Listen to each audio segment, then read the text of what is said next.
Assalamu aleyküm hürmetli Koşköprü hafta lideri abonaçıları. Xuda xalasa bugün 29 sentyabr 2025 yıl günü sizlere Damas maşinimiz Ege'den satıp berere gep turuptu. Karanla ne olar bu? Birinci nomeri teyar, metan ustanovka kılıngan, kımmat yaxşı çexolla koyulgan. Maşin hele üzünün paketleri bilen duruptu. Gerek bolsa yine çexol onlatkanda teyini paketini almayın onlatkalla.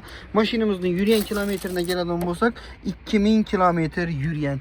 Bu 2000 kilometre diyeni paşti probeg yok diyeni gelip görüp basanız da boladı. Xalq adamlarınızı, xalq ustalarınızı gelip tekşirtirip alışlarınız mümkün.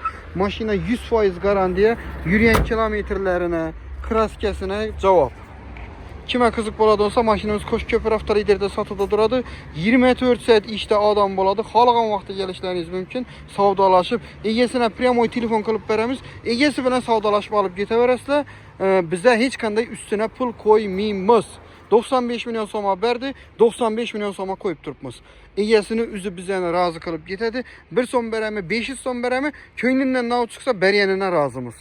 Gelevereste Koşköprü hafta liderde 24 saat hizmettemiz. Menzilimize geleden bulsak, Ürgenç taraftan gelişte Koşköprü hafta savdanı Glavni zdaniyasının hatarında, yani 7 mi 6 etajlı domlu doğrusunda orientir razlivnoy pive diyen 2 etajlı zdaniyanın yan başında kişikinen yine görümsüz butka boladı. Şunun içinde bolamız. Gelevereste 24 saat istemiz.